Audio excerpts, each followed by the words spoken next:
আসসালামু আলাইকুম everyone, welcome to my channel. খুবই সহজভাবে মাত্র একটি আলু, ডিম আর ঘরে থাকা 2 থেকে 3টি সবজি দিয়ে ভীষণ মজার একটি বিকেলের নাস্তা আজকে তৈরি করে দেখাবো। মাত্র একটি আলু, ডিম আর ঘরে থাকা যে কোনো সবজি দিয়ে যে ঝটপট এত মজার একটি পাকোড়া তৈরি করা যায় তা আপনারা না তৈরি করে খেলে বুঝতেই পারবেন না। পাকোড়াটা তৈরি করা খুবই সহজ, আর বাচ্চাদের টিফিনের জন্য বিকেলে চায়ের আড্ডায় কিংবা অতিথি আপ্যায়নে ঝটপট এই ক্রিস্পি পাকোড়াটি একবার তৈরি করে দিলে সকলেই কিন্তু খেয়ে খুবই পছন্দ করবে। চলুন সহজে রেসিপিটি দেখিয়ে দিচ্ছি। এই রেসিপিটি তৈরি করার জন্য প্রথমে একটি মিক্সিং বলে আমি একটি বড় সাইজের কাঁচা আলু এভাবে চিকন করে কেটে নিয়েছি।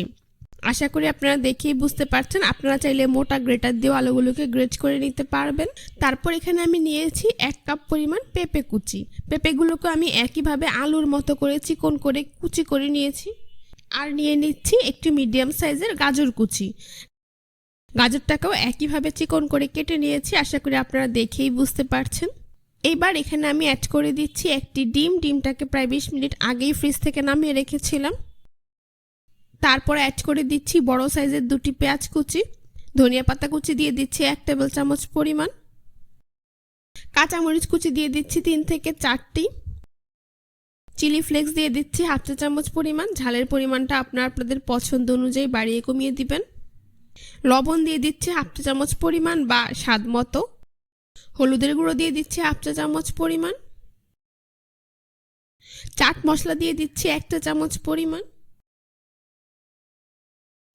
আদা বাটা দিয়ে দিচ্ছি 1/2 চা চামচ পরিমাণ। রসুন বাটা দিয়ে দিচ্ছি 1/2 চা চামচ পরিমাণ।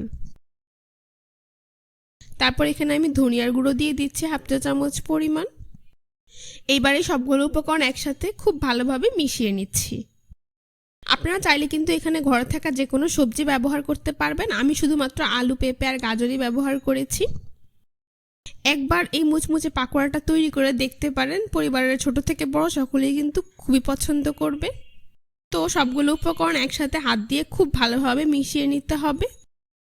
তো দেখতেই পাচ্ছেন মেশানো হয়ে গিয়েছে।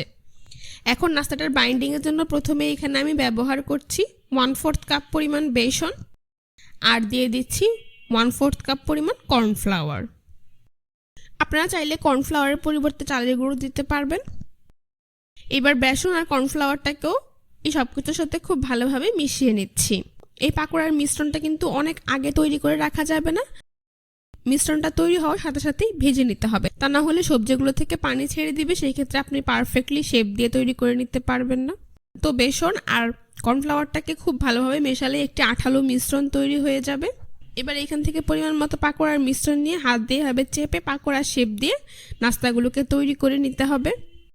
এখন নাস্তাগুলোকে ভাজতে চলে যাচ্ছি। সেজন্য চুলায় একটি কড়াইয়ে পরিমাণ মতো তেল দিয়ে তা মিডিয়াম হিটে গরম করে নিয়েছি। এখন একটি করে পাকোড়া তৈরি করে সরাসরি গরম তেলে দিয়ে দিচ্ছি। পাকোড়াগুলো দেওয়া হয়ে গেলে অবশ্যই চুলার আঁচ মিডিয়াম টু লোতে করে দিতে হবে। যেহেতু আমি এখানে সবগুলো সবজি কাঁচা ব্যবহার করেছি, তাই চুলার আঁচ মিডিয়াম টু লোতে রেখে কিছুক্ষণ পরপর অনবরত উল্টে পাল্টে এগুলোকে গোল্ডেন ব্রাউন কালার এবং মুচমুচে করে ভেজে নিতে হবে। দেখতেই পাচ্ছেন আমার পাকোড়াগুলো কিন্তু ভাজা হয়ে গিয়েছে, খুব সুন্দর কালার চলে এসেছে। এখন একটি ছাঁকনি দিয়ে এগুলোকে তেল থেকে তুলে খুব ভালোভাবে তেল ঝরিয়ে একটি নাস্তার প্লেটে কিচেন টিস্যুর উপর উঠিয়ে নিচ্ছে। এতে করে অতিরিক্ত তেলটা কিচেন টিস্যুতে অ্যাবজর্ব হয়ে যাবে। তো বাকি নাস্তাগুলোকে আমি একইভাবে তেল ঝরিয়ে নাস্তার প্লেটে উঠিয়ে নিচ্ছি।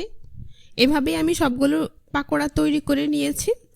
তারপর পরিবেশন করে আপনাদের দেখিয়ে দিচ্ছি। দেখতেই পাচ্ছেন পাকোড়াগুলো দেখতে মাশাআল্লাহ কতটা সুন্দর হয়েছে। এটা খেতেও কিন্তু হয়েছে অসাধারণ। বাচ্চাদের টিফিনের জন্য বিকেলে চায়ের আড্ডায় কিংবা হঠাৎ অতিথি আপ্যায়নে ঝটপট কোনো স্ন্যাক্স তৈরি করে দিতে চাইলে আপনারা আজকের এই পাকোড়াটি একবার তৈরি করে দেখতে পারেন। যে কোনো ধরনের চাটনি কিংবা টমেটো কেচাপের সাথে কিন্তু এই পাকোড়াটা খেতে অসাধারণ লাগবে।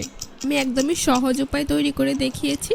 আশা করছি আজকের রেসিপিটা আপনাদের সবার কাছে ভীষণ ভালো লেগেছে। রেসিপিটি ভালো লেগে থাকলে অবশ্যই আমার চ্যানেলটি সাবস্ক্রাইব করে দিবেন, পাশে থাকা বেল বাটনটি অন করে দিবেন। আজ এ পর্যন্তই। সবাই ভালো থাকবেন, সুস্থ থাকবেন। আল্লাহ হাফেজ।